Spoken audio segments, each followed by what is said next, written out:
Alrighty, hello everyone. It's been a while since I have gone live, but I'm joined this evening by a very special guest, John from Knights of Dissent. How are you doing, sir? I'm doing pretty well, Ryan. Yeah, yeah.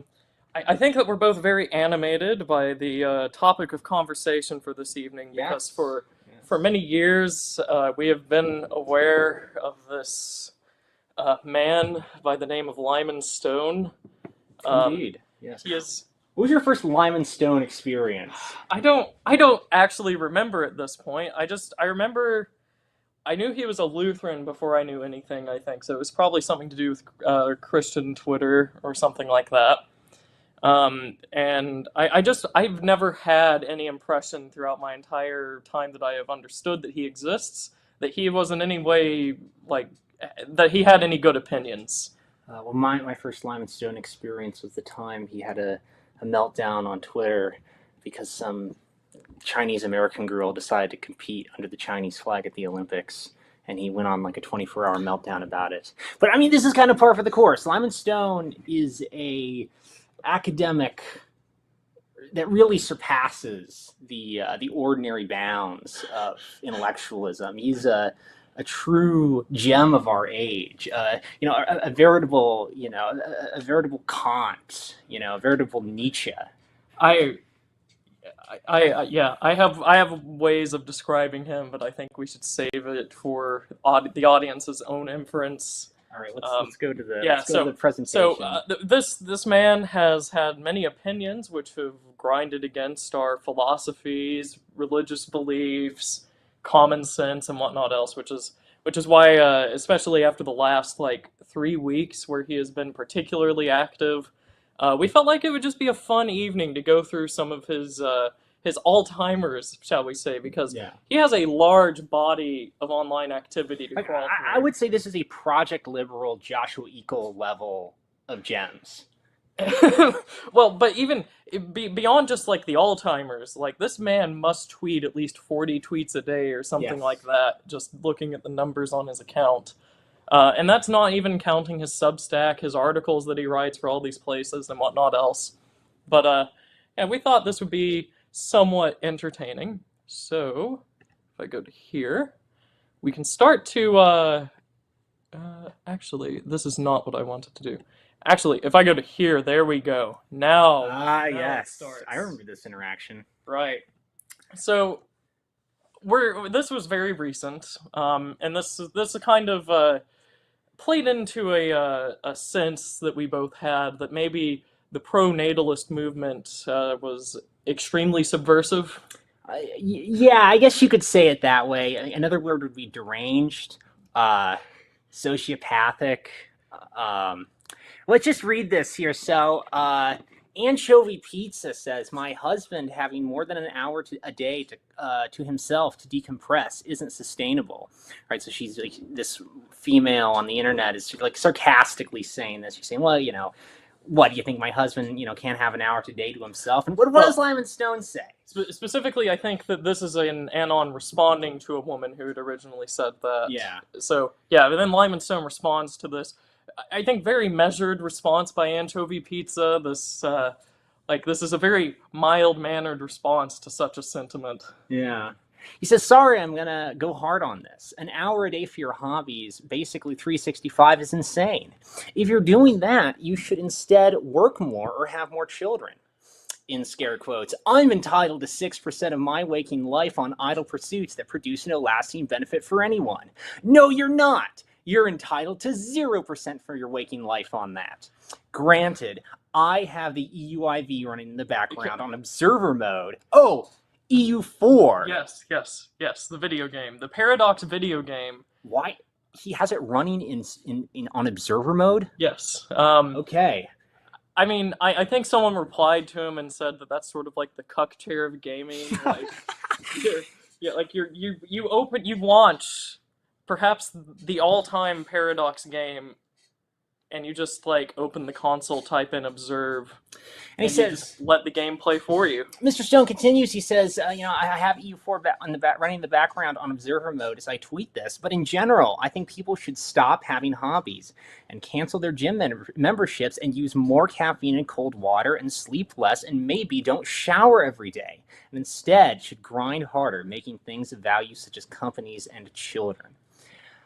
Well, I don't know what to say. See, the casual observer, right? The Lyman Stone, dabbler, one who's not deep dive into this man's personality, would think this maybe was a joke. Right. That this was in any way ironic, perhaps hoping that it was a joke. Yeah, he really doesn't mean that we shouldn't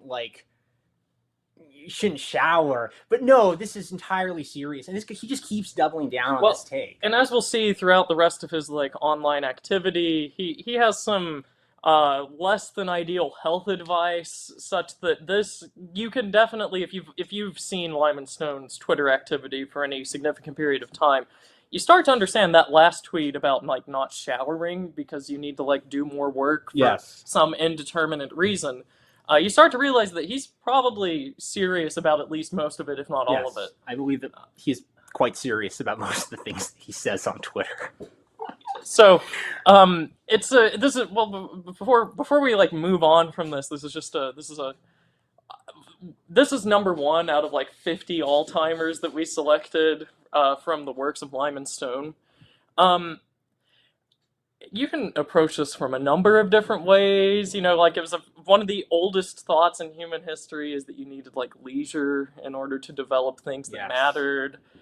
One might ask who gets to determine whether a pursuit is idle, so-called, or that it produces no lasting benefit for anyone. Has anyone ever produced a perpetually lasting benefit? Is this? I don't know. I don't even know if the Puritans had this strict a view of life. Well, quite famously, the Puritans would drink cider and play games in the evening. Yes. Well, they actually observed the Sabbath, and there was you'd probably get whipped with a stick or something if you did work on the Sabbath. Right. I'm amazed that he throws in the cell phone. He posted his L on the internet. He has EU4 running in the background on observer mode. Well, I guess that's somewhat consistent. It's on observer mode. He's not playing it. He just gets passive enjoyment, I guess. He's just building. As we can tell, he's doing really productive things, like tweeting and reposting Richard Hanania on Substack, which he does dozens of times a day. This guy does not sleep from using Twitter and Substack. Yeah. So this is just keep this stuff in mind as we go. Even if you rewatch some of this, you can kind of start to build a deeper understanding of Lyman Stone thought. Yes, read Lyman Stone thought. Yeah. All right, we're just gonna have to shotgun through these. Yeah. So this was Mr. Lyman Stone is what we might call a demographer. He attempts to do empirical studies on the effects of pronatal policies around the world. He does run State Code. He's a real social scientist, and he works for the Institute for Family Studies, which is kind of conservative pro-natalism think tank, and he publishes white papers from there. So we pulled a classic from this. This was published just in May, so just last month. It's called "Expand the Child Tax Credit: Pronatal Policy Works and America Can't afford to forgo it." You can just find this online. It's free. Let's take a look at some of the statistics involved. Walk us through some of this. Okay, so we have this weird looking graph here.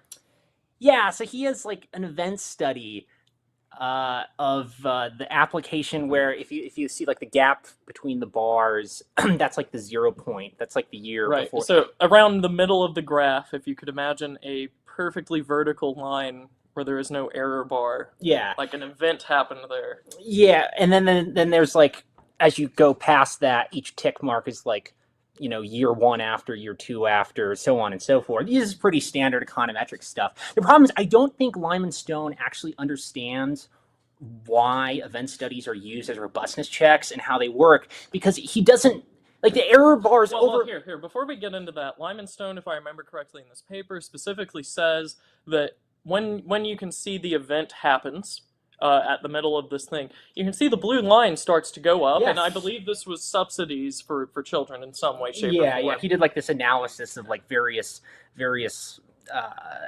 natural experiments involving different countries doing birth rate subsidies. So And he says, like, well, the blue line goes up after the event, which means that these things have effects. yeah, Like, the policy works. the Making... the coefficient estimate is positive. The problem is that the standard error bars just overlap with 0 for all but like see 1, 2, 3, 4, 5. So 5 out of 10 of the post-treatment years are statistically indistinguishable from 0. Now, I'm not a big brain demographer, turbo social scientist here, but I'm pretty sure like this would get rejected from most journals. Well, yeah, because what the error bars mean is that with the statistical tools that we are using, we cannot say for certain when those error bars overlap with the number 0 that any effect was observed whatsoever. Yeah, and well, they're also really wide, so they could be like, if you look at the like even the ones that like this one here, it's just like 6, 7 from the treatment time or something like that. Yeah, sure. If you look at the like the effect, that could be like anywhere from like 3% positive coefficient to like 25%. Like it's this enormous standard error bar. Like I don't know if he understands like what any of this means. And he says like event study framework confirms policy effect. Yeah. No, it doesn't, Lyman. They're called robustness checks for a reason. And if we continue, we get some more gems. So in his total body of work that he was using to analyze, he went through multiple countries. So it wasn't just studying Australia. We just picked this one because it was particularly egregious. Australia apparently had some sort of pronatal policy at the year 2004. And what we have here is we have 6 empirical studies of the time frame trying to figure out basically how much of these policies impact birth rates. And you can see one study says there's a 1% increase because of the policy, a 2% increase, a 12% increase, a 5% increase, a 2% increase, and a 7% increase. Which you would think after the 6th time you would have had more than one number duplicated, maybe even agreed upon throughout many studies, but what we actually end up seeing here is just that no one knows what these policies do to birth rates. And this, you would think demographers would be able to be a little bit more precise. Yeah, the funny thing is if you like look at like the effect sizes in his literature review, they're just like all over the place. There's a couple of studies that are like, and this is for the same country, same year, all births. Yes. Like they are studying the exact same thing. I don't blame him. This wasn't his research, but you'd think you could see this and maybe infer that something's up. Yeah, I might address that in a footnote or something. Yeah. So, and if we keep going, this excellent statistician. Yes, he's a data wizard, we might say. Yeah, he is cited as an authority. He conducts, I think, autonomously. I don't think he's contracted to do this. He conducts using a convenient sample of like his Twitter followers and any of their friends that they can get to take a survey to figure out how the Lutheran Church Missouri Synod is doing. Yes, indeed. Which it has to be impeccable work, I'm sure, given our last white paper produced by the man. Yeah, he's a real like data visualization specialist. If we want to go to that next slide. Yeah. Alrighty. Yeah. So we have a bar chart here. Okay. And what we're measuring is Lyman Stone on his survey asked a question, or 2 questions that are actually, no, this is the same question here. So, so Lyman Stone asked a question whether people believed or disagreed with the statement that God made the world an order and hierarchy of peoples, nations, and ethnicities. And you could answer disagree, neutral, agree, probably some variation of thereof. It probably was not 3-point. But yes. If we look here, the blue denotes whether someone disagreed with the statement or was neutral. Yes. The gold denotes whether someone agreed. And if we look at the main chart, you can see that they're grouped according to whether they disagreed and agreed. this is not how you're supposed to display this. I don't know if he was just working on something very quickly and decided he wanted to throw something up onto a graph, but so he's like split his like the categorical variable of like the three answers, like disagree, agree, or neutral. Yeah. He's like split them off into two separate variables. Yes. Which include themselves. Yes, right. So we can have like disagree, disagree, agree, agree, disagree, agree, or agree, disagree. It's just wonderful data communication. Yes. Well, I think this is maybe it's like agree with both and doesn't agree with both. Or maybe it's like disagrees with both or doesn't disagree with both. But if you look at this, they're both the same question. Yes. They're exactly the same. Yes. Now, he does have the earlier question, which is like evolution did this, but notably in the legend, it's not actually attached to the colors or to either of these things, really. It is somewhat of a mysterious. I mean, now, I'm not a social scientist of the highest caliber, so I can't judge. Now, perhaps like this is out of all people that responded to the evolution question. This is how they responded to the like God ordained this question, but you don't. No, that doesn't make sense because the percentages don't add up to 100. Oh yeah, that's a good. Okay, so this is 70%. This is 10%. Yeah, so that's like 80%. Yeah, and this is almost 20, and then like 5. So like the two categories don't add up to 100%. They might. No. The each blue and yellow together don't add up to 100. Oh, okay, yeah, I guess even close. That's like 5%. Well, no. So, like, I think you have to add them all up together to equal 20%. 100 to equal 100%. Yeah. It's just so that's what I'm saying. Maybe these are out of all the people that responded to the top question here about evolution and natural selection. This is how they responded to the God made the world question. It's just why would you display it like this? You shouldn't have to spend multiple minutes trying to decipher what's supposed to be a tool meant to quickly communicate like the breakdown of a population according to their beliefs here. All right, let's look at some more data gems. Yeah. Oh boy. So now we get like a variation on the same question. He's grouped both of these very flawed questions. These questions were not asked very well. You could see it on the last chart that we went through. He has grouped people's beliefs according to confessional and traditional and other within the LCMS, presumably. Yes. I don't know if he had an option for people that weren't in the LCMS to take the survey. I don't know why they would. So we'll assume that worked out well there. And we have two groups: theistic racial hierarchy and naturalistic racial hierarchy. So why would you do this? This is the question. So whenever you would make a chart like this, it's usually to demonstrate that there's like some large outlier perhaps in views or whatnot. Yeah. Otherwise you would just say that like across all styles of like church, so like liturgical, traditional, confessional, or modern, non-liturgical, or whatever, you would just usually say like it was all basically the same. The only difference is that over here with theistic racial hierarchy, like all groups just had more strongly agrees than over here with naturalistic racial hierarchy. Like I guess that's the main point of contention, but this is what we might call like inefficient data. It's not. I would say it's probably not my favorite data visualization technique.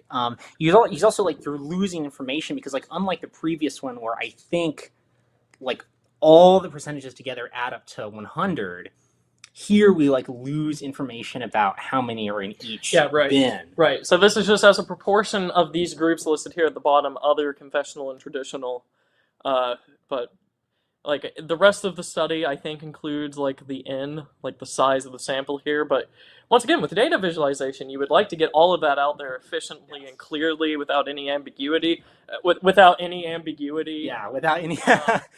And it just doesn't. Like this is basic as well. Like I think we teach freshman college students how to do these things well, and typically we don't do this for survey data because number one, you lose a lot of information. This doesn't really communicate anything groundbreaking. Like the vast majority of people in both camps are somewhere between strongly disagree and neutral. Like wow, That's groundbreaking stuff, I'm certain. I don't really. What would you do with this data?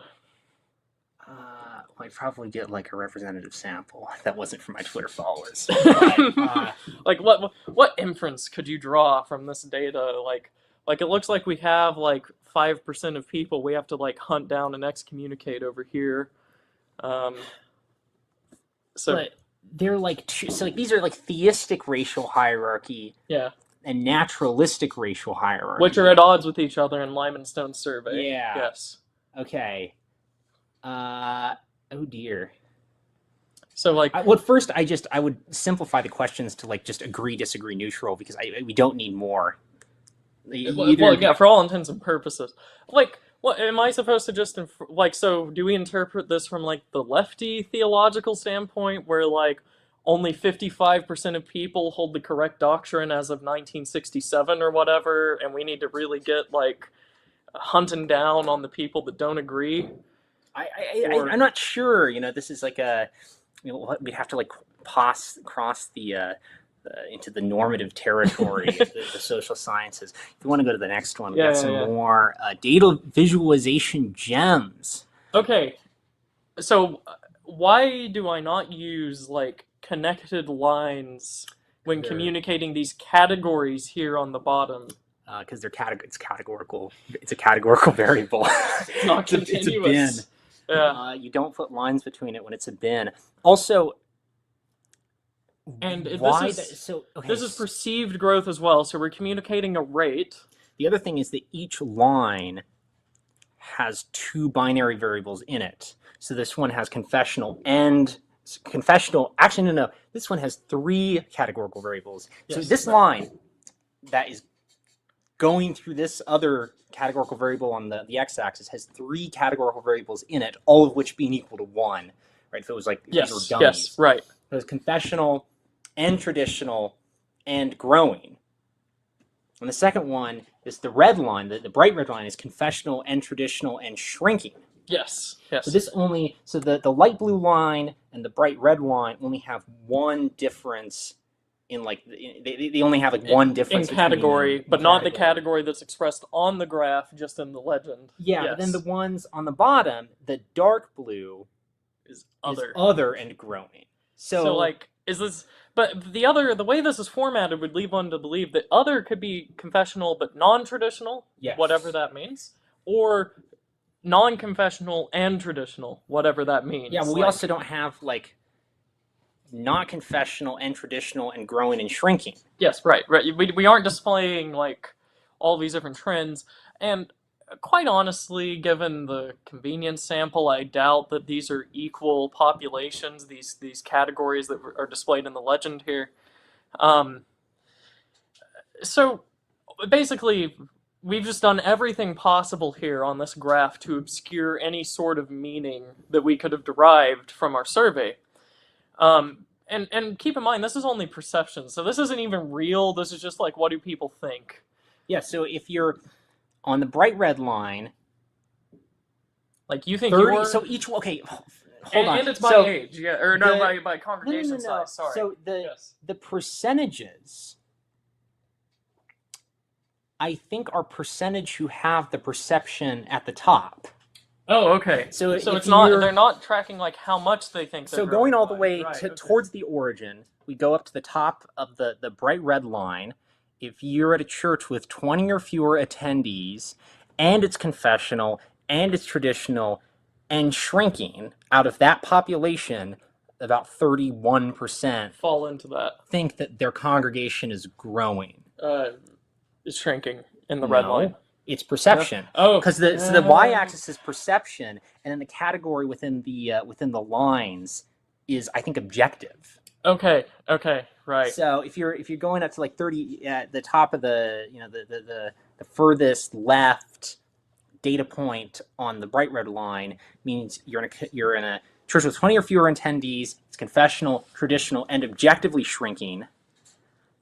And out of all the people like you, 31% of you think that your congregation is growing. But then let's go all the way to the other end, all the way into the right-hand side, and go up to the top of the light blue line. So if you're in a church with 1,000 or more, and it's confessional, and it's traditional, and it's growing.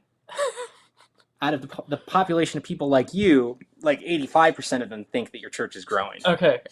That's what this is. A sorry, very clear inference. I'm sorry that you don't understand statistics, Ryan. Yes. Next time I'll make sure that I plot my categorical variables using a line. Yes, a nice while continuous smooth line. Percentages on the y-axis. Yes. My goodness. And then we keep going here. Now, this... I don't hate this one. Right. I do, for a reason. I don't hate the format of the bundled bars too much.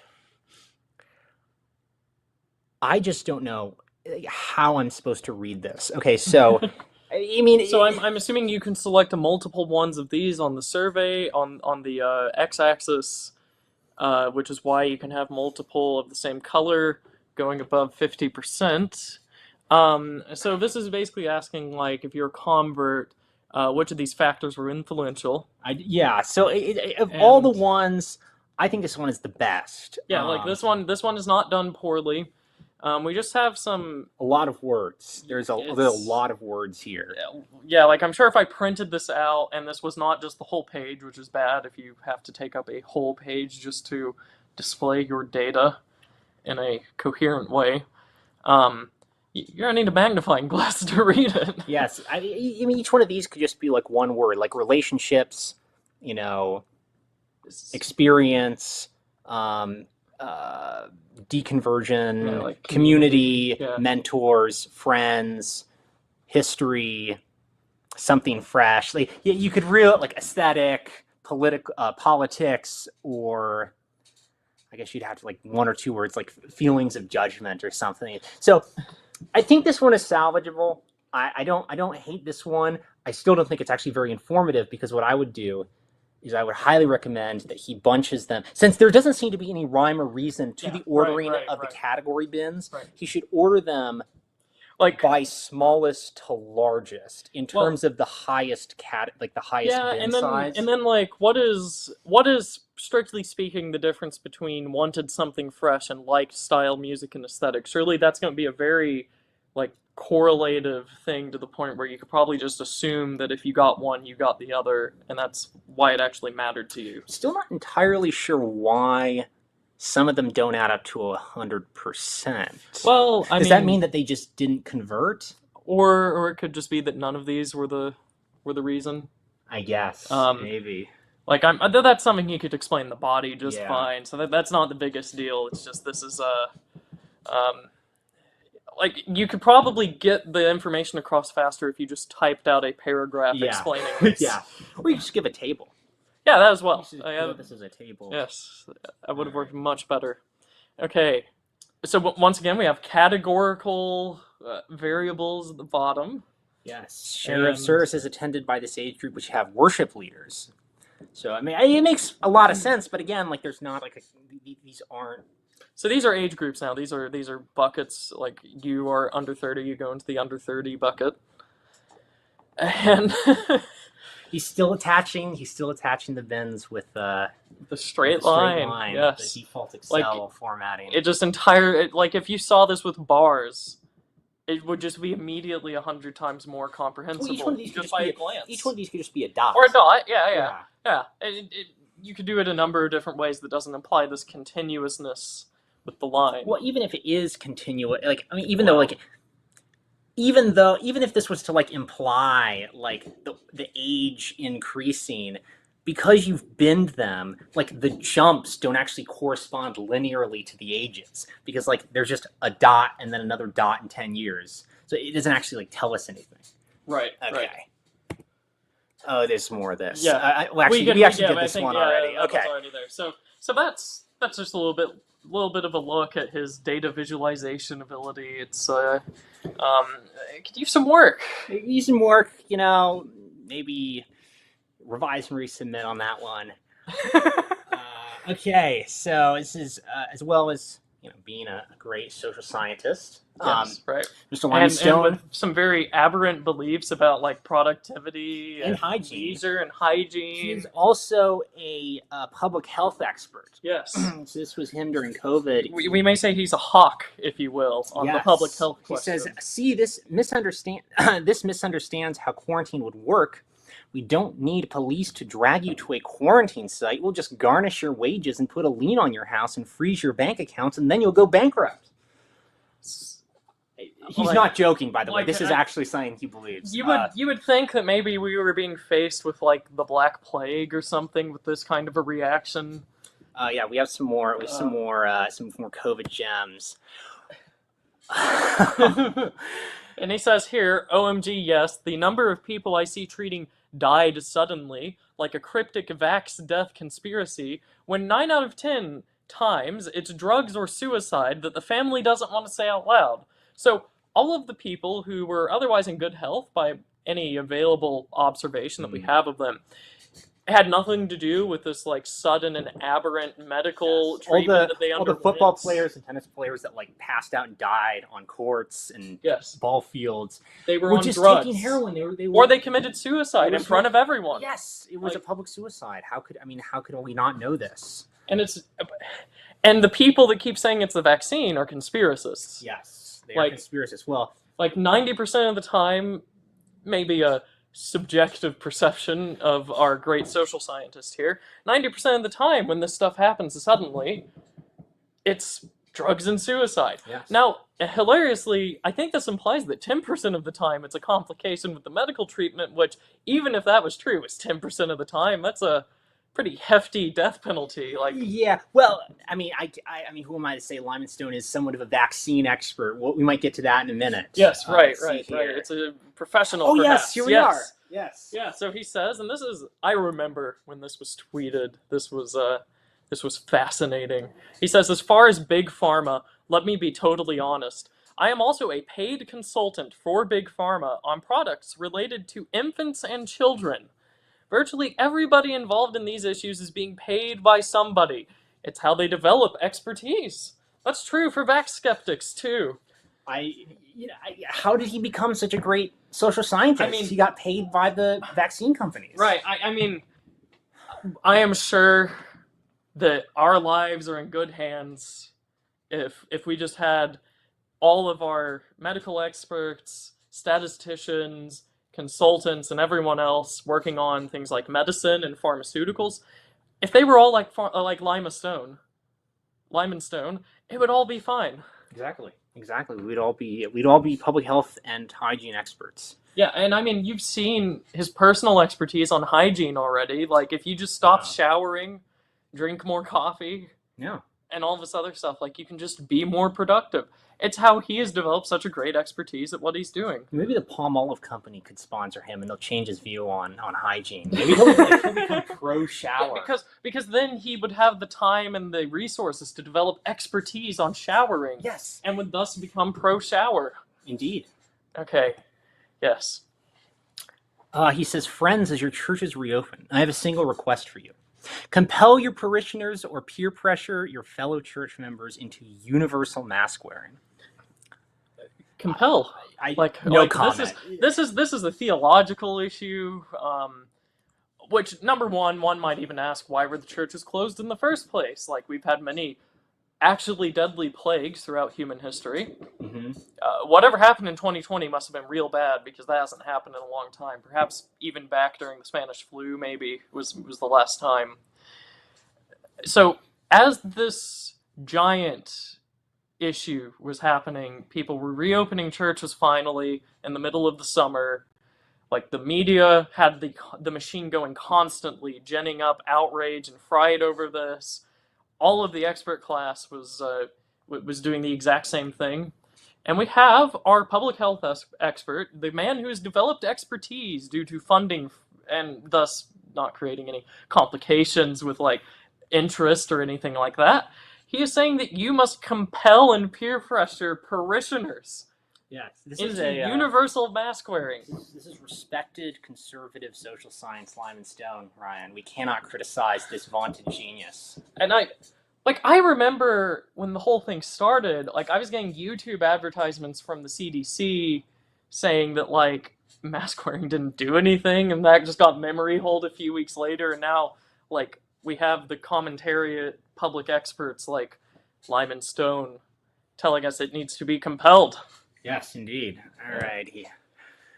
Okay, so and this is responding in New Zealand. If you remember, we had this thing about the quarantine camps, and I remember the like the sort of left liberal response to this was they aren't quarantine camps. That's overblown. It's It's rhetorical. It's not actually happening, and all this other stuff. But our statistician replied in response to this, I unironically think this is fine, and we should do at least some version of it in America. I think the next response. Yes, no, it's this one. Yeah. And then, like, people were saying, like, are you kidding me? You're going to force, like, the most armed and potentially violent country into, like, camps? Literal camps. Yeah, yes. like, this is your plan? That doesn't, I don't think that would work. This guy says here you'd have thousands of Wacos. And Mr. Stone responds in a very even-keeled and neutral manner. He's harnessing his ability to reason that he's gained from his expertise. And he says, no, you'd have one Waco, and then people would comply. Yes, we would have to, after a mass slaughter of American citizens, we would all walk into the COVID camps. Like sociologist Lyman Stone, like we're adding that to the resume now. He is a sociologist in the question of like compliance. Well, he is kind of a sociologist. We'll get to his sociology background in a bit. Yes, right. But, so, like we're adding it. He's a statistician, demographer, sociologist, health expert. Yes. Yes, he's a very accomplished man. Definitely smarter than you or I are. Yes. So, I mean, apparently the government would just burn a few people alive in a compound, and everyone would just go to the camps willingly. Yes.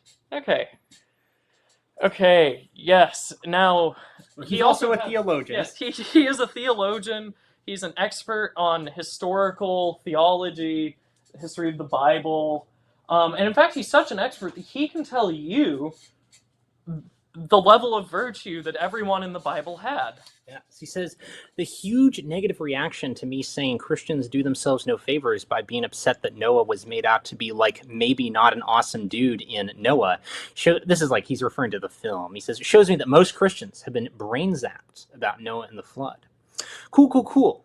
Just building my boat and not letting any of my neighbors on it while the world around me dies.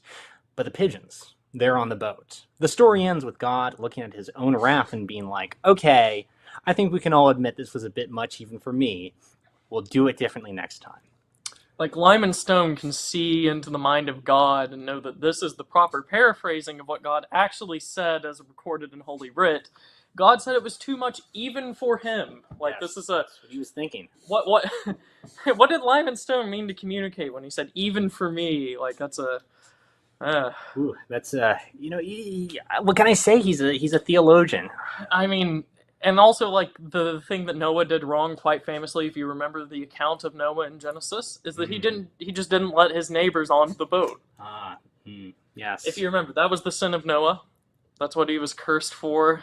You know, his children found him not letting his neighbors into the boat. That was the sin of Noah.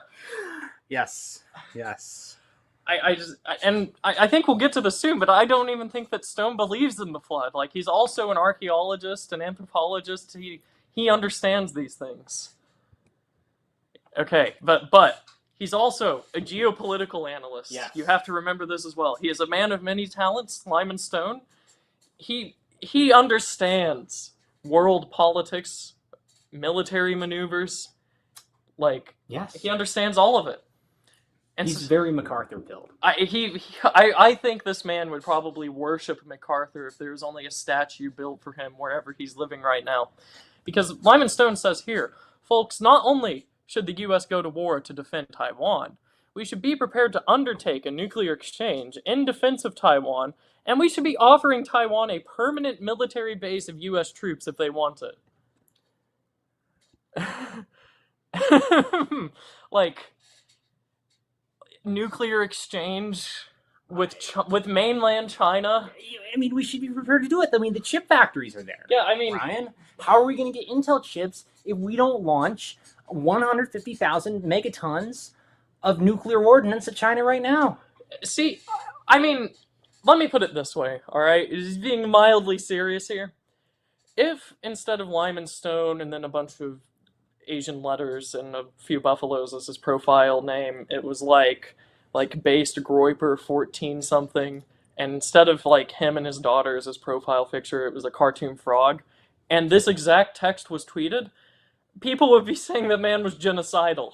Yeah, I would think it was like a bit. Yeah, or yeah, not serious.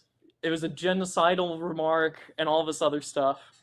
Which, by the way, the LCMS strongly condemns. They strongly condemn any form of genocide, especially wantonly wishing for it. Yes. As we have all been made aware, Lyman Stone is, of course, a member of the LCMS, one of its brightest statisticians, demographers, sociologists, pharmaceutical experts, theologians, geopolitical analysts, one of the brightest.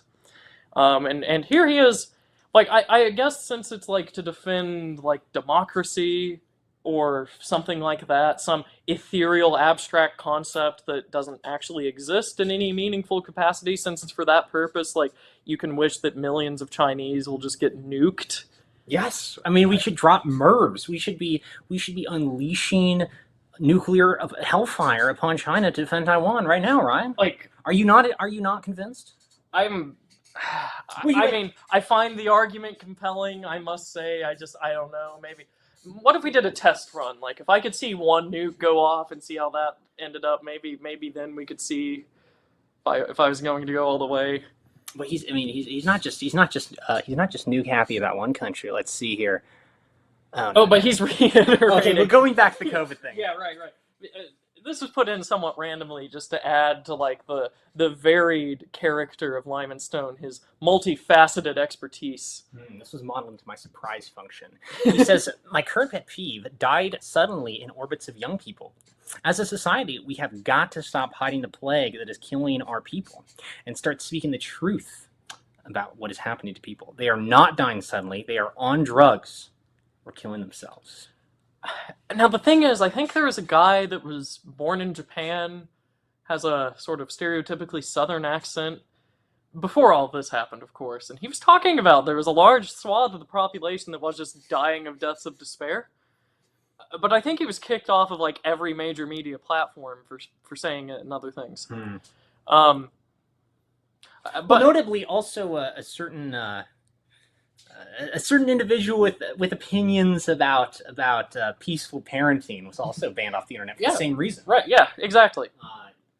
But Mr. Stone, he's cracked the code. He knows how to communicate this important information to us. And unrelated to his expertise, developed under the tutelage and funding of his pharmaceutical industry. Yes, you see when 20-year-old men's hearts explode like the nukes that Lyman Stone wants to drop on China. It's because they were depressed. They were secretly committing suicide, and like all the moms in America are in a conspiracy to cover up this epidemic. Right, and like the funeral homes and the police, the obituaries, like all the police departments in America are in on this. Yes, right. Covering up mass suicide. Yes, because these darn conspiracists are trying to say that like the vaccines are doing it. Are we going back? I think we might be going back to Nuketown. Okay. Oh, yeah, okay. Yeah. So Noah Smith, noted public intellectual as well, another highly intelligent, very highly developed. He might shower, though. Capital. He might shower.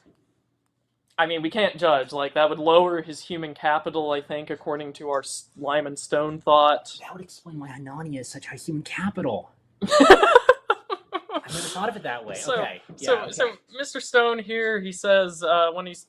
And this is, for reference, not about Taiwan anymore. This is October 7th, 2023.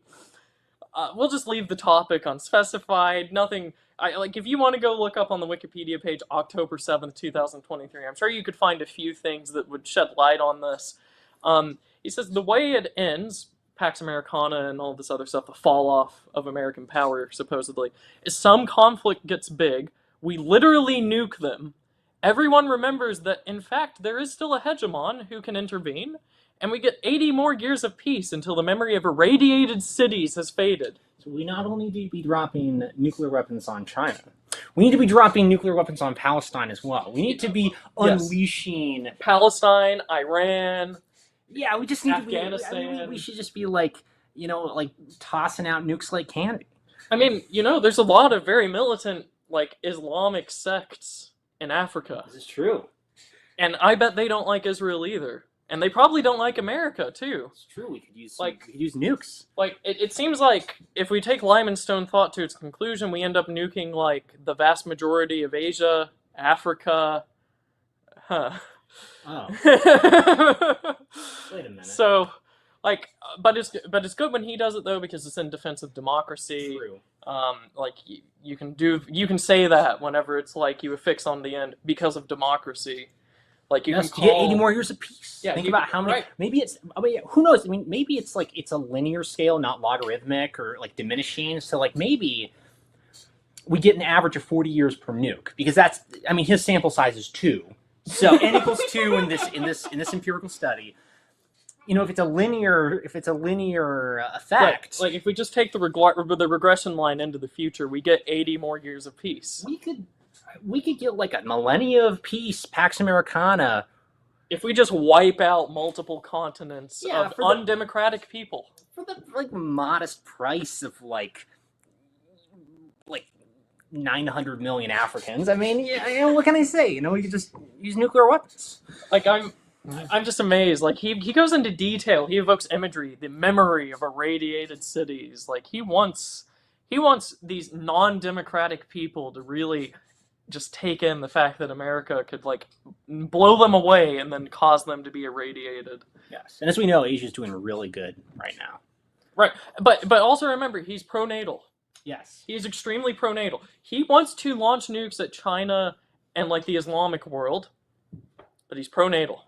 Yes, as long as they're having babies, we should. Yes, I don't know. I mean, he's literally Dr. Strangelove. But.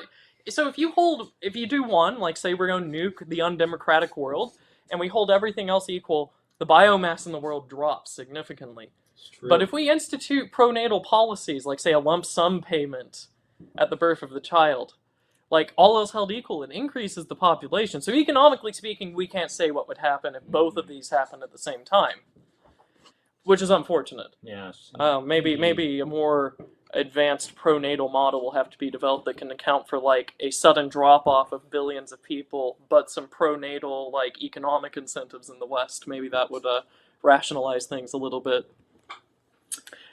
We're on the nuke still. We're nuking even more people. Like this man is Oppenheimer's strongest soldier. Yeah, he says it was a good thing to nuke Hiroshima and Nagasaki. Notably like the centers of Christianity in Asia. We just had to nuke them. But they weren't democratic. We're not democratic. That's true. It would have been a good thing to nuke Berlin if it had been an option. I mean, it was an option. They just told Oppenheimer no. Did Oppenheimer want to nuke Berlin? He wanted to nuke Dresden, I believe, as like a symbolic defeat. Earlier in the war, since Sherman's march to the sea was not just morally acceptable, it was a moral requirement. So, like, because as we know, Sherman's march to the sea did not create any problems decades later on. So, like, hypothetical alternate history here. Sherman does not march to the sea, and he does not confess of the sin. Lyman Stone thinks alternative timeline Sherman is damned to hell. Yes. He did not carry out the moral requirement of a scorched earth strategy marching to the coast of Georgia. There's a lot to consider of this. Well, I mean, Sherman could have sanctified this country even more had he used nuclear weapons. In fact, during the Indian Wars, like all they had to do was just use nuclear weapons. I think he might have found this command in like Second Stone, chapter 4, verse 8, like thou shalt march to the sea whenever like the undemocratic like South revolts. Yes, the undemocratic South that had a Congress. Right. Well, and a president. And I mean, that was elected. It wasn't really democratic either when the people that marched to the sea like arrested the entire Maryland legislature. Yeah. Lyman Stone, I'm sure, will elucidate what may appear to us mere mortals as a contradiction. He will elucidate how these actually all fall into the same coherent principle and ideology, I'm sure. So what does he have to say now? Okay, so this is during the Christ is King debacle. When was this? It was 2023. This was almost 2 years ago. Hmm. And he's responding to another notable and almighty theologian, Hans He Feeney. needs to please change that profile picture. I think it's a I think it is different. changed. I think Yeah, it's this a is old. different profile picture because he used to have, I think, a different one of him also eating slop. Yes, I right. commented on it, but I think this is a different photo of him eating slop. I mean, par for the course, right? Yeah, just. So the noted theologian Feeney says two things can be true at once. Number one, Christ is king. Number two, saying Christ is king is a way to signal your super-based disdain for Jewish individuals as a sinful misuse of Christ's name. And Lyman Stone responds, it's almost paradigmatic. It's almost a paradigmatic case of taking the Lord's name in vain. Straightforward second commandment issue. Based guy gets to heaven and meets Jesus. Jesus says, so you really told the world I was king, like, a lot, very frequently. Jesus speaks like a millennial, by the way. Why so often? Really into the idea of monarchy or something? Based guy, it was to massively dunk on your chosen Israel, like all the time. Jesus. Oh. There's a lot going on here. Let's unpackage it. Let's break it down. Like we'll keep the millennial speak going. So, like number one, the original premise, like you can't say Christ is king because several individuals have been offended by it and called it like sinful. But also they're not in your religion, but they're saying you have to abide by what they say is sinful. And we're just going for it, hook, line, and sinker. And Lyman Stone says that like Christ is going to shun you because you were saying Christ is king to spite his chosen Israel. Yes, as we know. I mean, as Paul makes it very clear, the new Israel is specifically Ben Shapiro. Yes. Ben Shapiro is the new Israel. Right. Yes.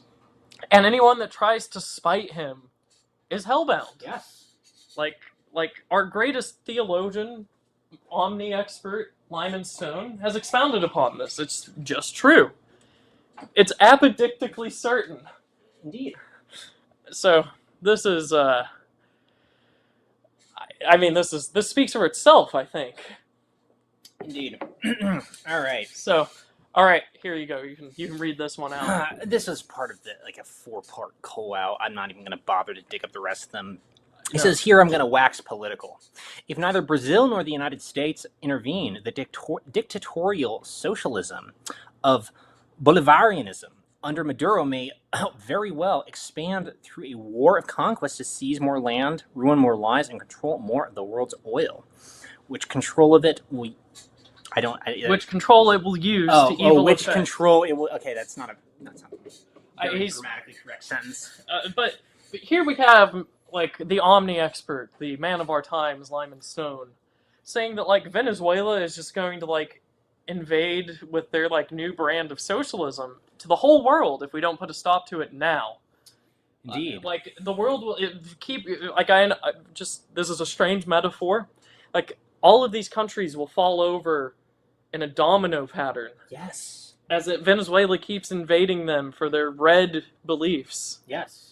And like if we just don't stop it now and occupy it for like 50 years while they shoot at American, mostly Southern men that decide they want to join the army, it'll just keep spreading. And eventually the United States will be alone in the world. Communism will have taken over, starting with the powerhouse of Venezuela. And the dominoes will have fallen until we're the last one to fall over. Maybe we should nuke Central America. What if we just nuked Venezuela? Like, yeah. Why occupy it? Why change regimes? They're anti-democratic. Yeah. They're threatening American interests. What if we build a doomsday device? A doomsday machine. I mean, if you think about it, it would be much cheaper and much more effective if the democratic world just like built a whole bunch of bunkers in their territories and got in them and set off the doomsday device. And if you could have a couple 100,000 in each bunker, and there would be 10 women to every man, and they would breed prodigiously. It would be very pronatal. Right. Yes, and you could use a computer to determine the traits. Exactly. Like I see nothing wrong with this. And there, to conserve water, we wouldn't shower. Exactly.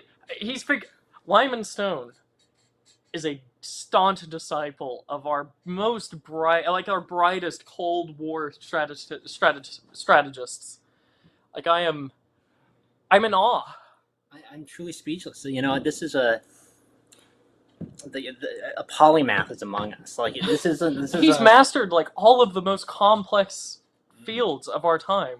Well, I mean, he what can I say? He studied from the best. He went to study foreign policy in Foggy Bottom, which that's right. Which is weird because he was a corn scientist. Like, okay, we can go into that later. That is strange though. Like, he goes to study at Foggy Bottom and now wants to like nuke the undemocratic world. Like, have I heard about this from anyone before?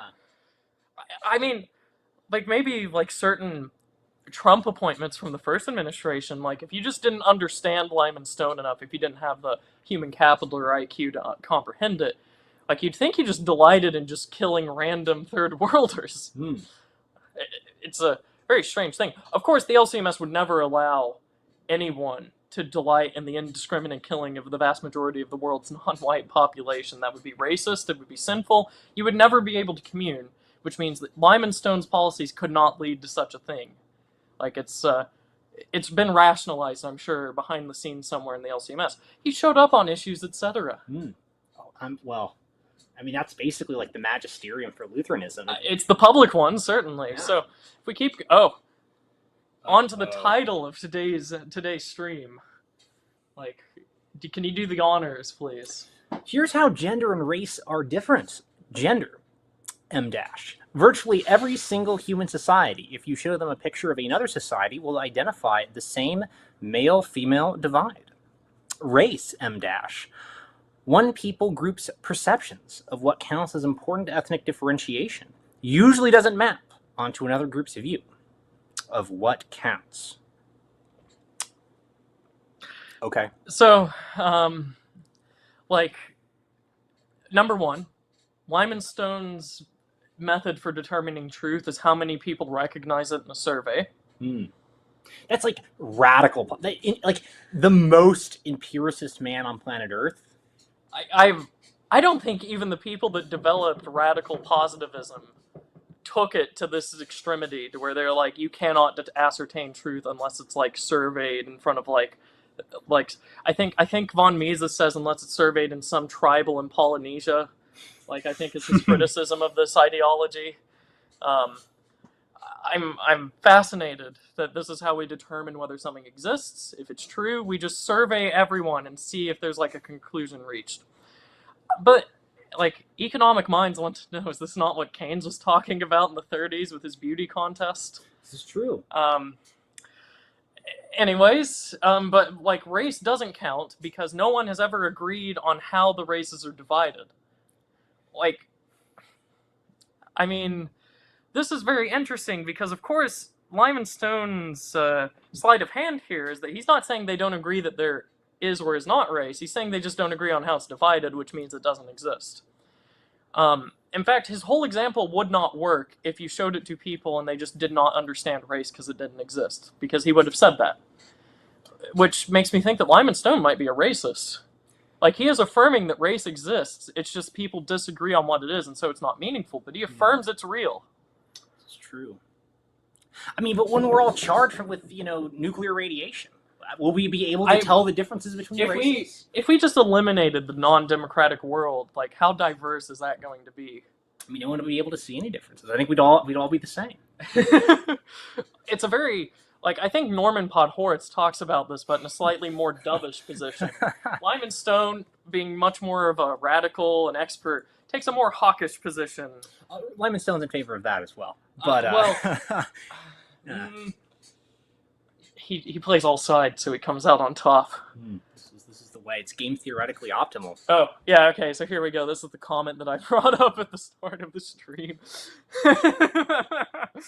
Like, Lyman Stone, his take is disqualified entirely for watching EU4 on observer mode. This is like the cuck chair of gaming.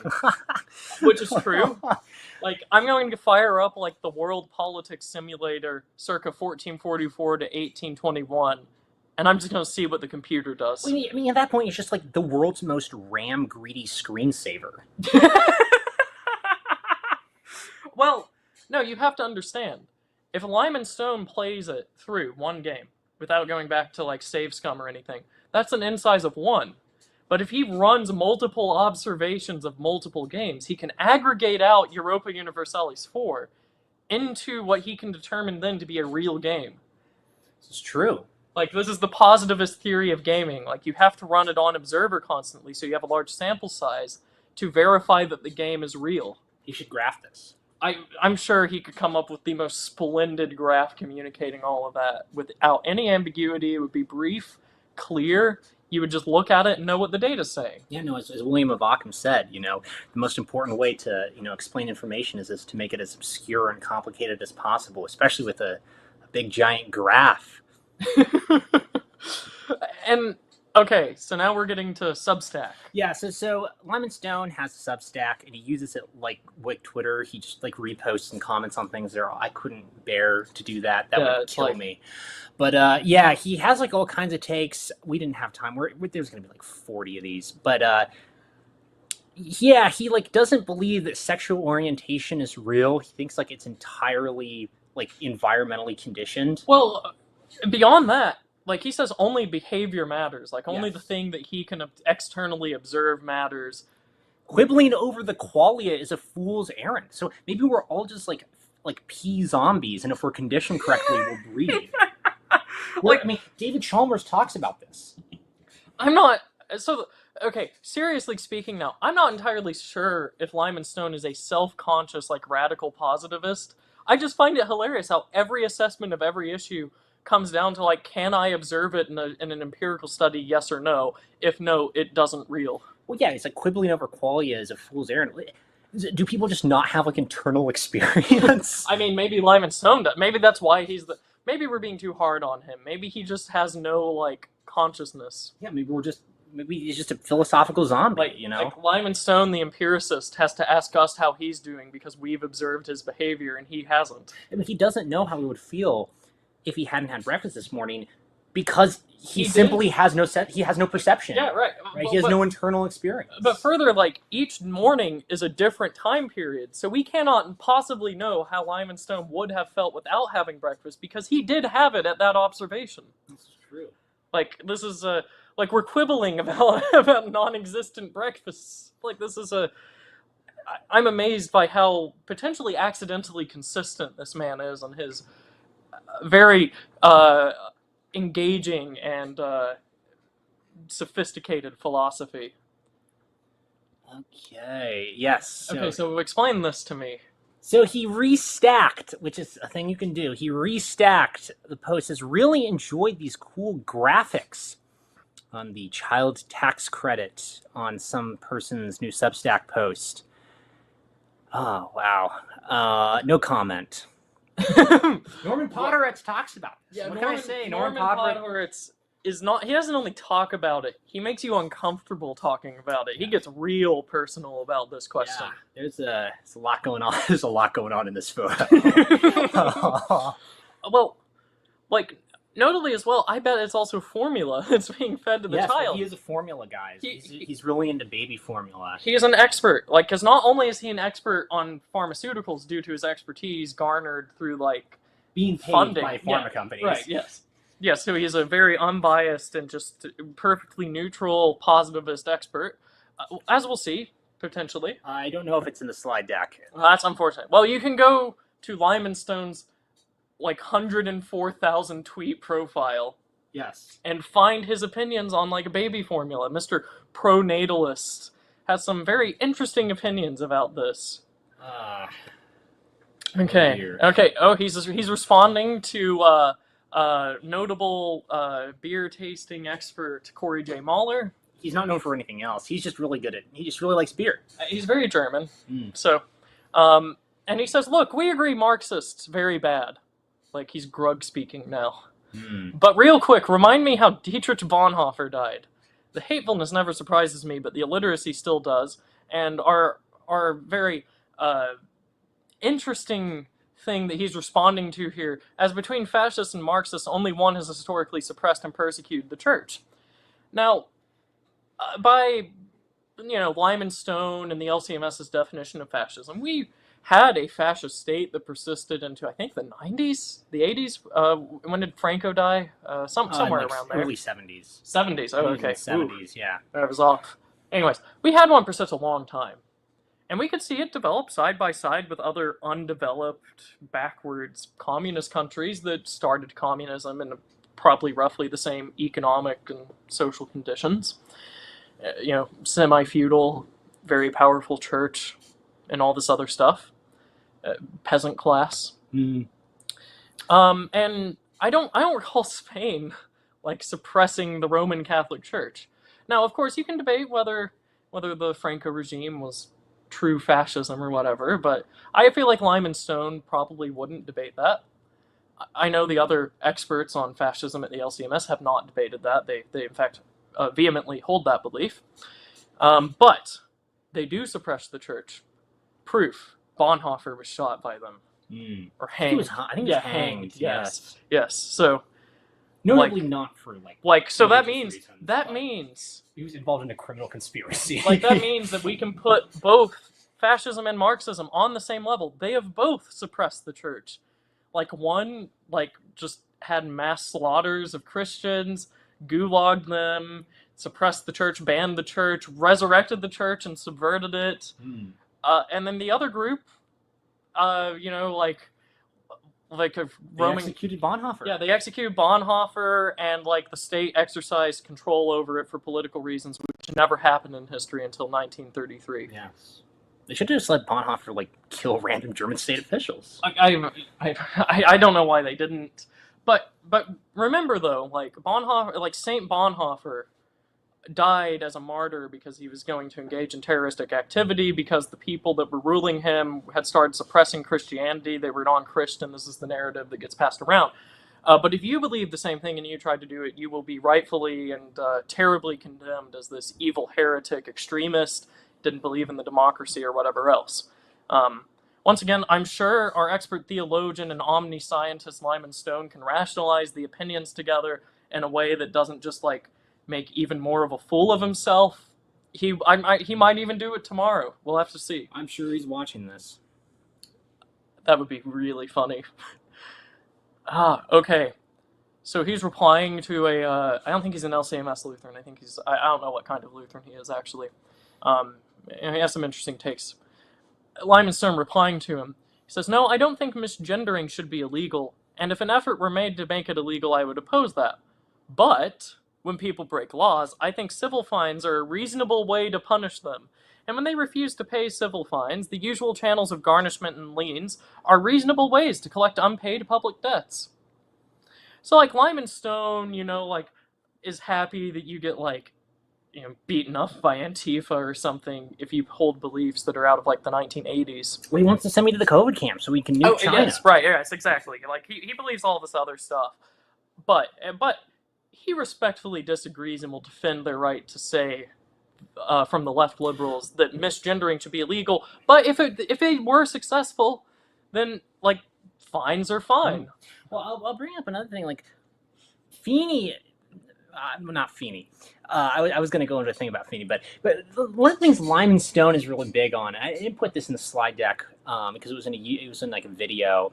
But he's really into something called bachelor taxes. I don't know if you're aware of what bachelor taxes okay. Well, in case someone in the audience is, explain it for them. It should be pretty self-evident. This was a thing that the thing with the Roman Empire had them for a while. There were a couple 20th century successful pronatal state that has lasted in the modern day, the Roman Empire. A couple, I think, communist countries and a few countries in Asia. Yeah, didn't Romania have one under, was it Ceausescu? That was a kind of psychotic different thing, though. That was one of the earlier policies. Okay. They were forcing people to have children, and the children were abandoned in slums. Okay. But it's very pronatal. It is very pronatal, but so bachelor taxes are this thing where if you're a man, you don't have children, you get a special tax. So you have to if you can't breed, you're getting taxed extra much every year. Let's institutionalize hypergamy into the tax code. Yeah, awesome. But this is one thing that he's really pushes. We should have bachelor taxes. I mean, what can I say? If I don't pay my bachelor taxes, the fake cell police, they're gonna bust down my door. they're gonna garnish my wages. They're gonna put a lien on my house. They're gonna take me to the COVID camp. There might be the Chud cell camp. They could take me to the Chud cell camp. And they will question you under duress if you engage in the conspiracy to hide the alcoholism and suicide pandemic. That's right. That's right. This man is very entertaining for all of his other qualities. Like he is an expert at everything, but entertainment doesn't come naturally to these kinds of people, but he's got it. I want to make him Secretary of State just to see what would happen. Like immediately rehires John Bolton. Probably. I mean, okay. Oh, wow, what an image. So he says it's a truth nuke. It is a truth nuke, I'm certain. I'm certain that what we are about to read is like the most megatonned truth nuke that has ever been dropped on a place before. So he says, there's nothing eugenic about preferring more births of U.S. citizens and not cheerleading births to rival powers like China. Americans are not a genetically homogeneous group. I'm happy to have more births to Chinese Americans, and I don't feel an obligation for U.S. taxpayers to finance a baby bonus for births in China. National boundaries are moral cliffs. Well, I don't know. If we were to give a survey, would people be able to identify the national boundaries? Yeah, how can he tell that there's a national boundary between China and the U.S.? Is it observable? If I gave it to multiple different groups, could they give me the same boundaries between the United States and China?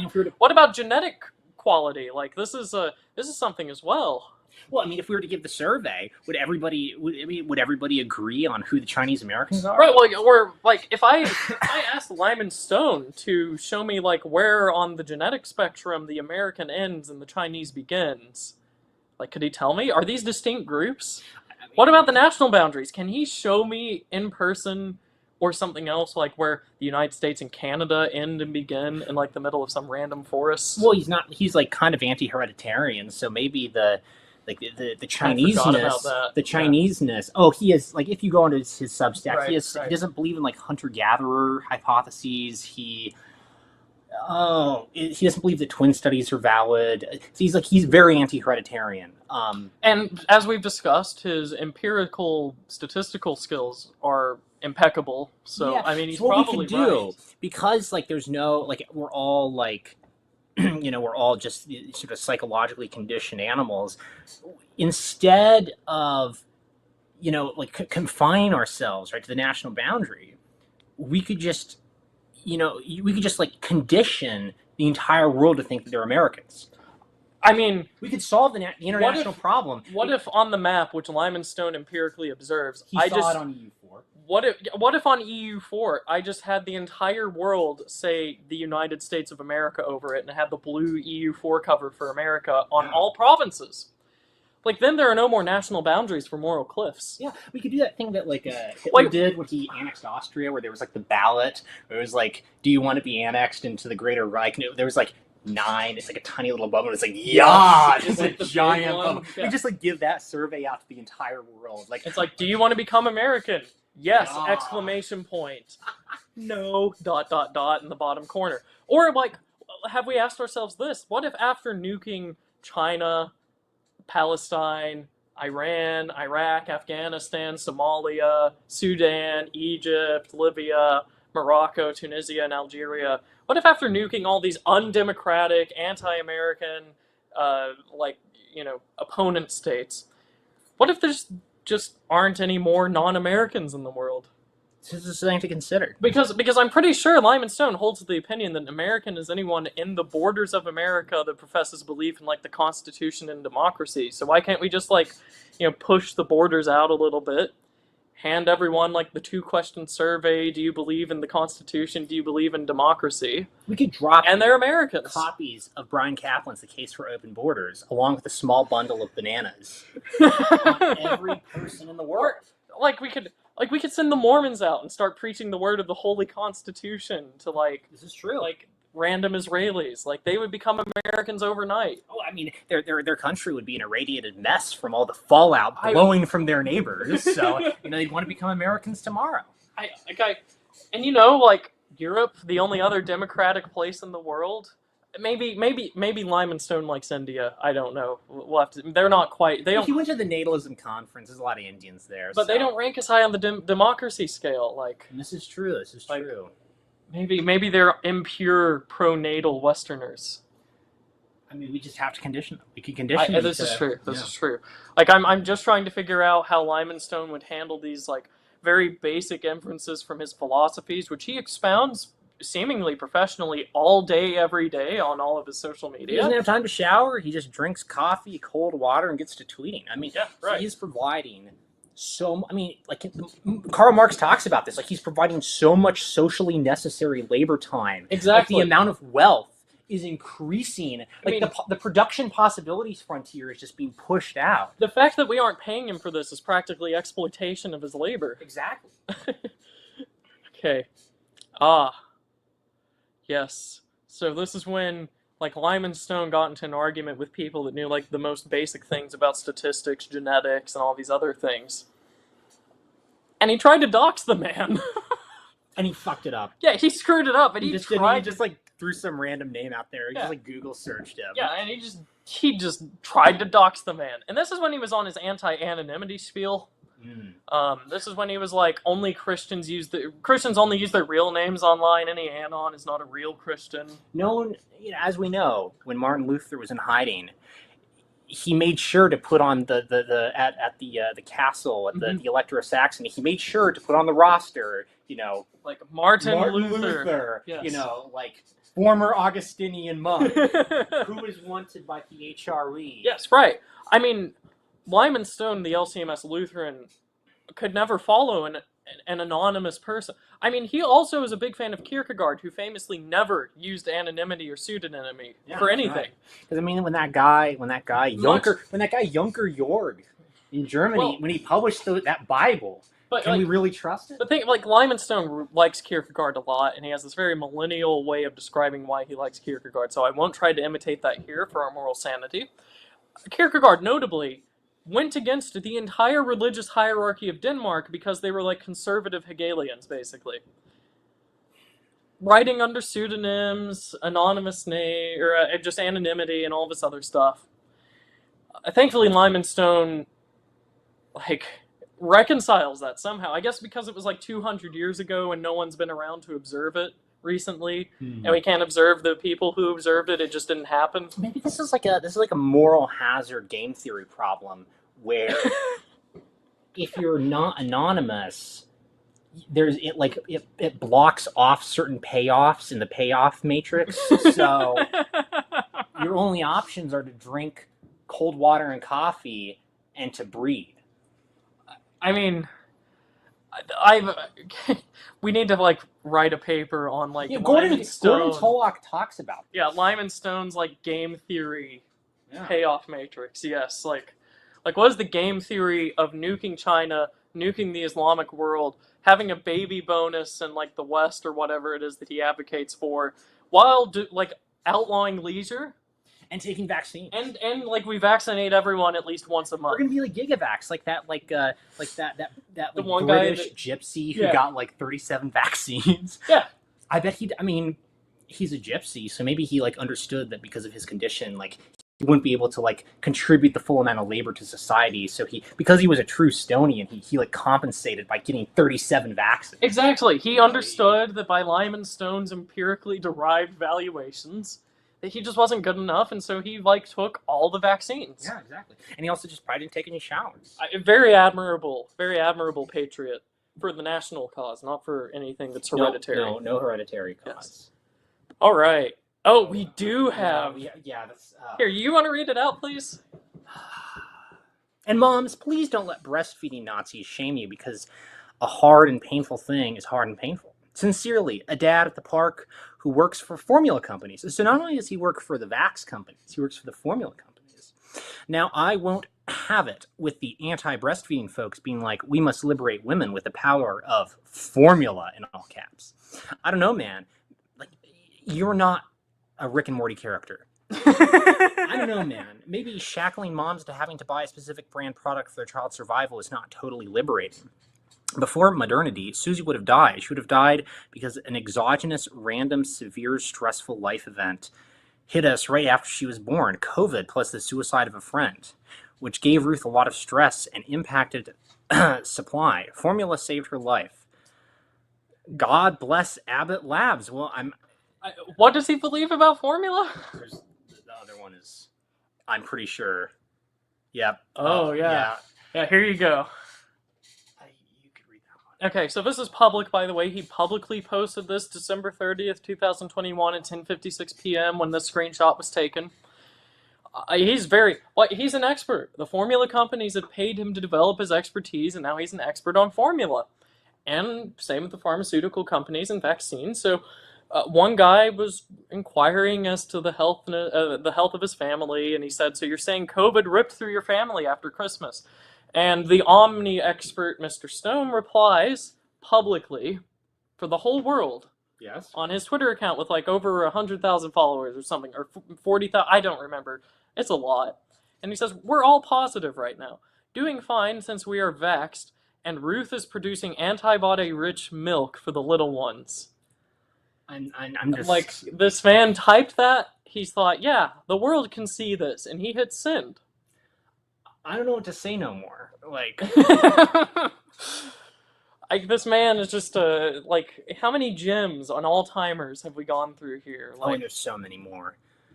Oh, yes, right. So you might think, like, most people have seen a graph like this before, and you might think, oh, so this is like how it should be going up, is the dashed line, and the blue line is how much, like, real disposable income actually went up. But if you look closer, like, the dashed line is just, like, the trend line. Like, that's just a constant rate that's been selected. And we look at Mr. Stone, he's like, it's a big mystery why no one feels the economy is doing well. And it's because real income is passed below, like, the growth rate that it was on for the majority of the graph. Because, whenever, like, the people at home decide they need to get groceries, they go to the store, and they realize that, like, things are expensive because real disposable income has not grown at the rate predicted. I still don't, like, understand, like, what the point of this is, because, I mean, I personally have qualia and internal experience, and I can remember, like, 2017, and if it's showing that, like, the real disposable income per capita is higher than it was then. So it's still better. But like, once again, this is, we aren't looking at any other metrics. We're just looking at, like, money relative to randomly selected prices, basically. We don't have the suicides covered up by the grand conspiracy metrics. Yes, and we also don't have, like, the TFR boosting, like, pronatal policies, which would, like, as Lyman Stone teaches, like, that would have bumped the blue line up, and everyone would have been fine. But they should not have disposable income, remember, because that means they'll engage in hobbies and leisure. This is true. Like they need to, like, be more productive. Because as we know, in October of 2020, nobody was engaging in hobbies and leisure. Exactly. There was no hobbies and leisure going on. People were out working and being productive. This is just fascinating. Like, I would say this is a glimpse into the mind of Lyman Stone, but I don't think he believes in that. Like, we can't observe that. This is equality is irrelevant. Yeah. All right. Yeah, and then once again, he's not only is he a theologian, he's an expert on, like, church polity. Like, this man is just an expert at everything. Thank God he comments on literally everything he can find. This former corn scientist who was, like a master's degree from McGill? In international trade, if I remember correctly. And went to the, what's it called, institute? We'll get to that. Yeah. Yeah. So, this is back about the events that happened in the LCMS a while ago. Lyman Stone's commenting here, and he says, "So isn't this all rather a massive problem? I don't mean Ryan, I mean 70 pastors forming a schismatic sect to promote communion fellowship with an excommunicated person. Like, regardless of if initial procedure was followed, if the wider synod is refusing someone communion, isn't it a massive problem to commune them? Isn't the whole point of synodality harmony and communion fellowship?" Like Lyman Stone, he's an empiricist. He can read really well. Like, he read the petition that was going around, and he read the clear words, which is like, there's a new sect, a schismatic sect here. That's what everyone was proclaiming. Yeah. Like this man can read really well. He's thankfully, like, in this thing, like any potential counter you could have had as to the facts of the case, he just hand waved away. Like, he's an expert. Yeah. Like, even if order was followed, if order was followed, this wouldn't be an issue, but yeah, so, and, he continues, and he talks about if churches can be communed, those excommunicate by other churches, then aren't we, by definition, not actually in communion fellowship with each other? That's a great question, actually. I think these are out of order, yes. Yes, and so he starts this whole spiel saying, as someone who's been repeatedly attacked by Ryan, which is, well, it's true now. Yeah. Maybe he was speaking in prophetic perfect tense, like he saw it happening, and so he came back to speak. And accused of being demon-possessed by him. People are demon-possessed in the real world, and there's still not been a nuclear holocaust of the world, so maybe what Lyman Stone has is actually worse, I don't know. But, I'm not an exorcist or a theologian, so I don't have the expertise to declare that. But I would think you'd have to be pretty sick to promote the moral necessity of nuking large swaths of the largest Christian population in Asia was and destroying all supply lines for food for Southerners, including the freed slaves, the thing that he says is what morally justified. And also nuking Berlin. Yeah, nuke Berlin, nuke China. Palestine asked for it. Did we get there yet? I don't think we got there. We haven't gotten to that. Right. Okay. Yeah, but he has the Walter Block take on the Palestinian question. No. He has the Omni Block take or the Ultra Block take. I don't think Block has advocated as much as he has. So he says, let me say, I don't think racism is a reason to excommunicate. Which is interesting, because I don't think that was actually the reason I was excommunicated. I don't think I was accused of racism. But remember, he's an expert. He can read better than I can. I probably just misunderstood the letters that I received. In fact, I think you can't commune because you're a sinner is a horrible, horrible, horrible argument, and we should never make it. So far so good. He probably has never read the things he was supposed to if he's going to comment on that, but that's basically correct. You've sinned is not a proper reason. It must be impenitent, unrenounced sin that's obvious enough to warrant a public response, such as excommunication. And he says, rather, the reason Ryan's excommunication is valid is because Christians are repeatedly ordered by God to be at peace with each other, to avoid public suits against each other, to think well of each other, to not divide the body, etc. Communion requires actually existing community. If a person willfully separated themselves from the community and attacked that community and publicly expresses they see that community's authorities are illegitimate, they have already schismed. He does a little bit of some T777 rhetoric at the bottom there. Excommunication is a mere formality acknowledging what their actions have already done. So, this is fascinating because I distinctly remember I was excommunicating up until the point that I wasn't allowed to. So it's not like I walked away. And furthermore, the whole reason why the excommunication happened in the first place was because this public event, which he's acknowledging is public, it's so public that people have to be able to see that there's a schism in order to declare it. That's his contention here. This public event was made more public by me, which is bad though, which is why I was barred from the table. So, that's public record. It has been for, I think, 2 years now at this point. It's over 2 years now. So, I don't quite understand the reasoning here, but Lyman Stone is an expert par excellence. I cannot compete with the intellectual capacity required to understand his point here. The way that Christians should be at peace with each other, we have to think about this in a very, Stonian dialectic, right? Because Stonian dialectic. To be at peace with each other, we have to drop nukes on massive Christian populations all over the world. Right. Okay. Yeah. Yes. I just can't believe I didn't understand this before. Lyman should have advocated for nuking. Nigeria is a large Christian population. Maybe you should nuke Nigeria. If only if I was as sensible a centrist as Lyman Stone was. As principled a conservative. Respectable of a bipartisan. Yes. And he goes on and he's like, so this also explains why we don't hunt down socialists in our church or private pro-choice people. They are not seeking to divide the church. They avoid starting fights in the church in their areas of dissent. They implicitly and explicitly acknowledge the reality and legitimacy of the community's authority. So even though the LCMS on paper has condemned socialism as like an anti-Christian belief to where if one holds it they're in mortal peril. Also privately pro-choice? Really? I think a lot of the LCMS is publicly pro-choice, as evidenced by like all the surveys that keep being taken showing that like half the LCMS is pro-choice. We incinerate a lot of unborn babies if we drop nukes on Berlin. So, like he's saying here, like Lyman Stone's theory of like fellowship and communion is like the church is a community with leaders, and so long as you respect the authority of the leaders, you can commune at the church and be in fellowship. But immediately, once you dissent publicly, you're out. Mm. Lutheran, by the way. Yes. So he continues, too long didn't read. The issue with Ryan isn't that he believes wrong stuff. We all do. You could say that again. Yeah, that's a...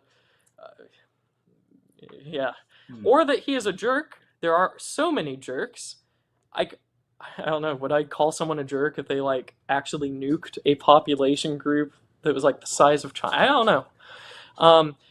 It's that he manifestly and obviously does not believe LCMS community authorities, very theological terms. You can go to the Bible and find community authorities being discussed everywhere. Obama talks about this. Obama talks about this. I deny that they have any legitimacy. I remember saying that. They have no legitimacy whatsoever, which is like why I cared about it and kept going. Like this is I don't know what he thinks like the motivation was here.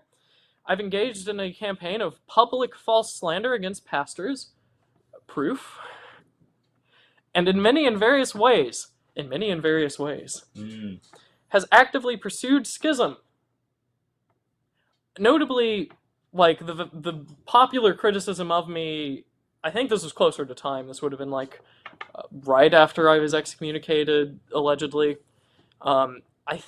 I think the most popular criticism of me now is some variant of like, "Why are you still here?" or something like that. Why are you still trying, or whatnot else? Like, this take has not aged as well for the narrative, the grand narrative as promulgated by the community authorities with legitimacy.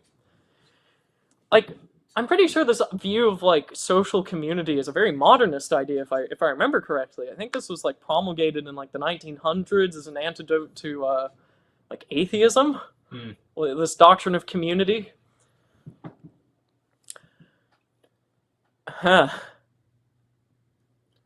was not aware of this one. You sent it to me. Well, it was in my. Maybe I was once aware of it. This is actually like not the worst take. Yeah. Here, so this is actually a gem. I kind of agree with this take. If you can read it out, let's discuss it. He's talking about marriage abolitionism. He says, which is why I've generally argued for marriage abolitionism. I think we'd be better off just establishing legal marriage as such, instead of creating a more customizable and variable set of enforceable contracts. Ronald Coase notably talks about this. It's not clear what the state's interest is in the increasingly variable and individualized, mostly temporary, often childless unions we call marriages. Actually is. We should reconsider the state's ratification of marriages in general. Instead, we should allow people to make more customized contracts with the extent of state support and legal protection scale to meet the extent of which the contract fulfills recognizable state interests. But nobody wants to do that because it's messy. No, as a normative matter, we should not require love for marriages. Gem. We should not, as a normative matter, treat marriages as inferior or invalid simply because they are arranged out of love matches. I mean... Okay, yeah, this is, but what does Lyman Stone think the punishment should be for, like, adultery? Hey, but he might be pro... Yeah, you think? The Gary North option. The Gary North option, held by Lyman Stone. Alright, yeah, so this... I mean, it's not as, like, even-keeled as, like, nuclear holocaust across the world. Like, I guess we can let this one slide. I don't hate the take. I think we can give Mr. Stone a pass. Well, you have your own theory of like marriage law. Yeah. And its history in the United States. Yeah, I don't think Stone knows about that. Though. Wow. Yeah. Okay. I think that's all of them. Yeah, that's it. Oh no, we need to go to the article. Yes, now. that is true. But wait, there's more. Some of the stuff he says sounds like it could come from Ayala. Well, I know he's like interacted He with talks Ayala, about Ayala. and he like loves Richard Hanania and reposts him on Substack constantly. Yeah, he might be in like the Ayala polycule. Like, I wouldn't want to accuse him of that. I mean, that's too dark to consider. Like, it's a pattern we might be able to infer with like the amount of tweets mentioning Ayala. Okay, so I'm going to have to switch over real quick. Yeah, we have to like minimize it. Yes. Okay, so we're here. Lyman Stone has written many articles on it because he's such an expert. He has to share with us his knowledge. If he wasn't, he wouldn't be loving his neighbor. He would be committing the sin of Noah. This is for Salon. Notable Lutheran publication. A conservative. It's published February 6th, 2017.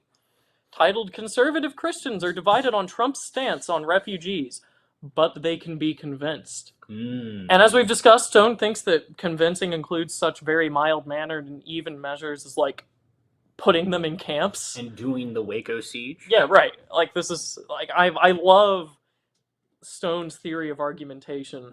Like, I disagree, therefore I am going to, like, nuke your home country or something. And his subtitle, if Donald Trump's travel ban goes forward, who else in the GOP will stand up for immigrants and refugees?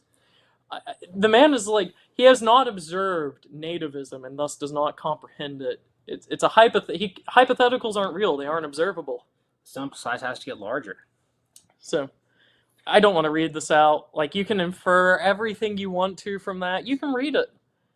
Like, this is, he has an article on Salon. Let's do the birthright citizenship one. Yes, so here we go. We're here for the Federalist, and he has an argument from 2018 on why birthright citizenship is good for America. Like, notably, as soon as we start having, like, total, like, open borders immigration, at least relative to the quotas we had in the 20s, we also have, like, full understanding of birthright citizenship. America has never been better. No, we have had way less, like, race riots tearing down cities every 3 years. Those haven't happened since we've done this. And they definitely did before we had the borders closed. Like, the welfare state has been more efficient and optimal than ever. And our birth rates are just soaring. The birth rates are sky high. Like, I can't believe that, like, the nativist right just overlooked this very crucial legal artifact of the Constitution. And this is for the Federalists, by the way, this conservative organization. Once again, I don't really feel like reading this. I feel like we have gone through enough of Lyman Stone thought that people can kind of infer that, like, whatever bad take you think he's going to have, it's somehow worse. Yeah, so let's talk about, so I believe that he was, if you go to his bio on here, I think it talks about... Lyman Stone is a research fellow at the Institute for Family Studies and an advisor at the consulting firm Demographic Intelligence. He and his wife serve as missionaries in the Lutheran Church Hong Kong Synod. He also, so that's, like, the biggest China hawk you know is a missionary in Hong Kong. Weird how this, like, what was he, like a corn scientist, goes to Hong Kong. And now he wants to, like, nuke China. Yeah, he was formerly an agricultural economist at the USDA's Foreign Agricultural Service. He has an MA in International Trade Policy from George Washington University. Nobody suspicious has ever come out of George Washington ever. That's this up here, right? The Elliott School. Yeah, no one suspicious, and notable alumni from here. Yeah, former Prime Minister of South Korea, Deputy Secretary General of NATO, Ambassador to China, Ambassador to the WTO, host of MSNBC's Casey in D.C., so Supreme Allied Commander. I mean, this is the non-glowiest list of people I've ever seen. Up, like, this is the How far up? Well, you can go all the way to the top. Oh, okay. Yeah, this is the Elliott School at George Washington, which is where he went. This is literally in Foggy Bottom. Weird how this guy just went from studying, like, agricultural yields of corn to going to the Elliott School of International Affairs, and now he wants to nuke China. and Palestine. But we'll get some more nuanced take on Palestinians as well. Yes, he does. Are we still screen? Yeah, screen we are. share? Okay. It is a historical fact. Palestinians did bring the Nakba upon themselves. The Arabs rejected pluralist democracy when they had a majority, launched a massive insurgency, and tried to kill the Jews. And a large but hard to estimate share of Nakba sufferers voluntarily left their homes in expectation of the Arab state sweeping the Jews into the sea. Not a few of the empty homes were filled with the dreams of genocide of the Jews. So the Palestinian goat herders, they had dreams of genocide. Of, they had qualia. Yeah, qualia of genocide, which doesn't exist. It's quibbling, and that's why they deserve to have their towns bombed. Yes, Israel also did bad things. I'm not exonerating them, but the historical facts are not super unclear on these specific points. And for the record, this is what happened to Christians post-1630s. 630s. Tons of Christians decamped to Byzantine-held lands, thinking the Byzantine army would eventually obviously reconquer their land, would return. The Byzantines never did, so they never returned. Leaving your home with the anticipation of returning in conquest does not win your friends among those you aim to reconquer. So, that's a very charitable interpretation. The Arabs deserved it because they rejected democracy and they were anti-Semitic.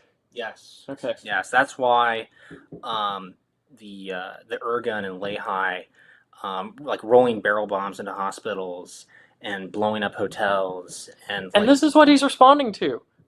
I don't think I ever actually read this. While the Nakba cannot be mentioned in an apologetic sense, it is perfectly fine in Israel to speak about it wistfully and to call for another one. There are no innocents. In 1948, they brought the Nakba on themselves. Now they'll have a second Nakba, but for real, to finish the job.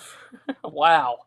Yes. Lyman Stone wholeheartedly agrees. It's a historical fact. The Palestinians brought it upon themselves. They rejected holy democracy, led by the state that, I'm fairly certain suppresses the church more than his other example earlier. Fair, the Israelis were super pro-nuclear. They got a nuclear bomb. I mean, Lyman Stone accelerationism is not the ideology I thought I'd be walking away with today, but he's too much of an expert. I cannot resist. I mean, they got lots of nukes, so they're the ones, and they have a pretty high birth rate. So, yeah. And we keep it here. Lyman Stone, very unbiased, objective observer of pharmaceutical events. This mom's justice alert stacked out. I don't know what you would say. Do you back RFK Jr. in his effort to ban all pharmaceutical companies' commercials on national TV? Lyman Stone, the objective expert. He developed his expertise due to the resources of the pharmaceutical industry, says this is a dumb idea. And I cannot argue. He is an expert. I don't have enough empirical data to disprove nor do I have the expertise developed. Okay, and finally, this is Lyman Stone. Yeah, he had a call out about Steve King saying that you can't fix your country with other people's babies. I think it was what he said. He had this massive call out in 2018, which is very antinatal. This is the Lyman Stone cycle. Every 2 months, he'll just have a major call out about some pet topic, and he'll write a bunch of articles about it, and he'll have these weird Twitter, the most deranged, possibly worse than Hanania, because I think way worse than Hanania. Most deranged thing Hanania has ever said is that we should exterminate all people with Down syndrome. I mean, in terms of mass human slaughter, Lyman Stone thought far exceeds the power level of Richard Hanania. Yeah. So do you want to explain us this thing about Steve King, or should we just leave? Yeah, he made this comment, and then Lyman Stone, he's well, you can have culture. Indeed, the whole power wave of populism that has nearly destroyed the center-left of Europe and the United States is driven by voters who believe not that people of a different race are somehow inferior, but they are supporting a project that is bigger than themselves, the defense of the West. Europeans are right to have concerns. The combination of pressure from Eastern authoritarianism in the form of revanchist Russian aggression, and a booming African population, will likely lead to a century of migration are demands such as Europe has not faced for 2,000 years. They are creating political pressure cookers. It's hard to see how Europe can withstand the dual onslaught of Africa and Asia. I I think that if like an anon wrote about this, he'd be calling it a conspiracy.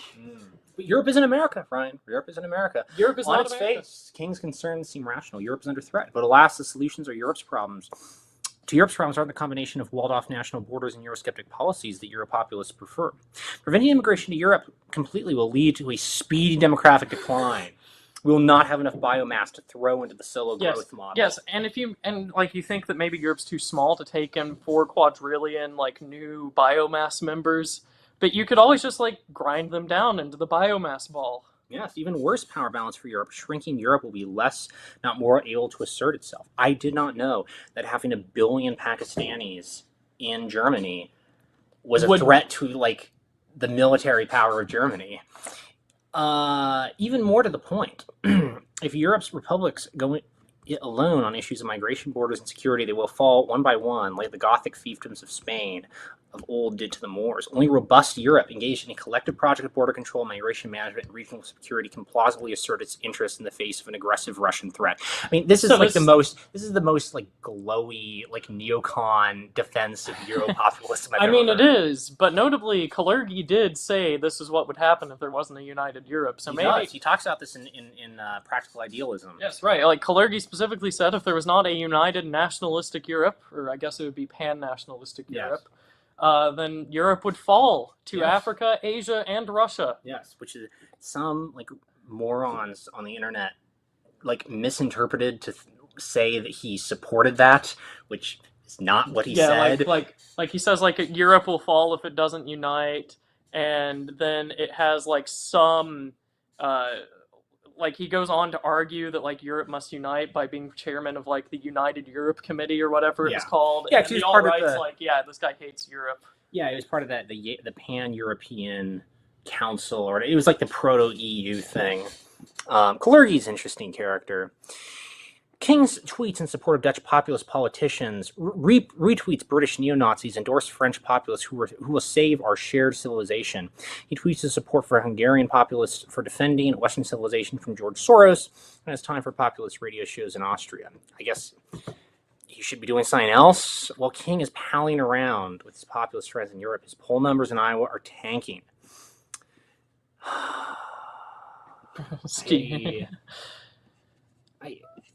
I don't get, and then he goes on to say, but he's not a true nationalist because he likes Christians, and that's a global thing, and he recognizes this. Oh yes, well, you know, he's uh-oh.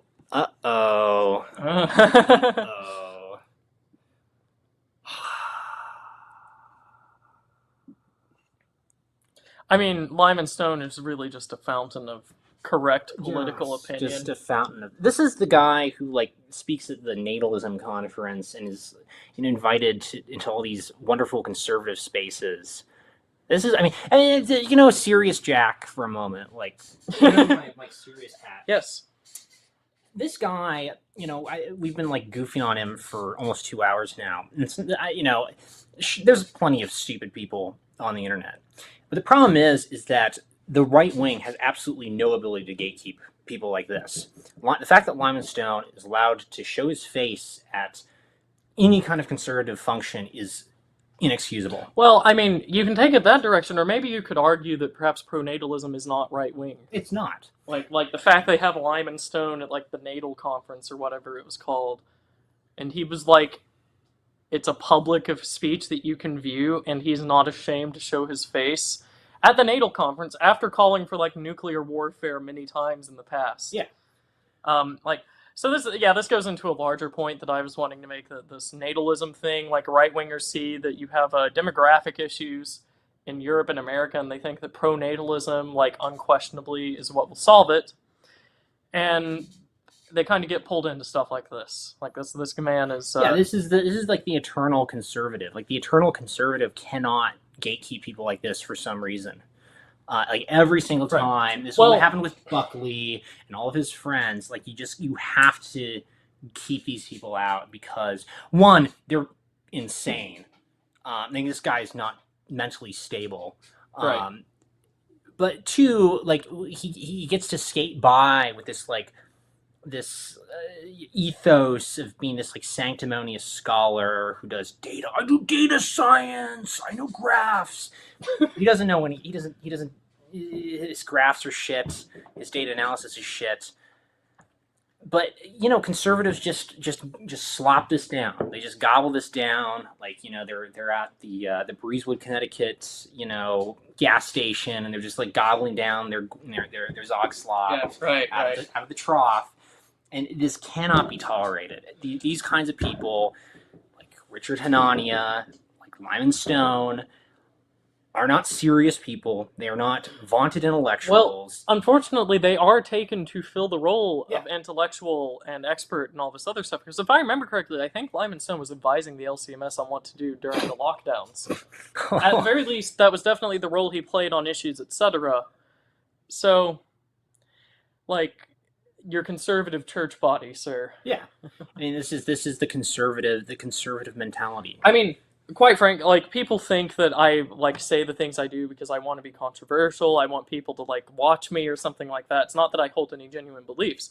And quite frankly, if that was true, I would be doing what Stone does and just call for like the mass slaughter of like maybe billions of people on the Earth's surface because they aren't like democratic enough. Like if I wanted to be controversial, I would be calling for something way worse than all of the mass slaughterings you learned about in school because of democracy or some other ethereal thing that's been shown to not work back in the 1900s at most.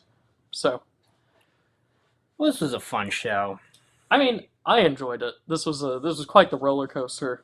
Hopefully, one day we may all even have just a fraction of the intelligence that Mr. Stone has.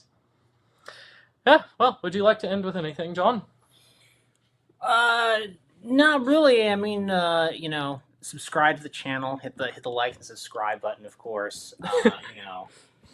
Follow all the assorted social medias, and just don't be a conservative. I just see it as like a slur at this point, like conservative. Like it originally was. Conservative, in my view, just means like dupe.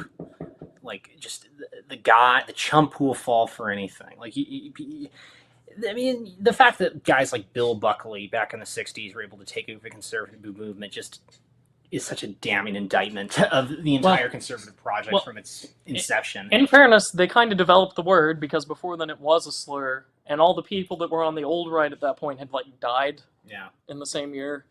So, yeah, but yeah, conservative. Well-known fact for everyone: we have a primary source material in this very wonderful book called "Betrayal of the American Right." That denotes that conservative was in fact a slur in American parlance into the 1950s. Yeah. Perhaps we should bring it back. Yeah. Alrighty. Yeah. Well, I can only reiterate what you said. If you enjoyed, perhaps we'll start streaming again somewhat regularly. But yeah, thank you for tuning in, everyone. Have a good night.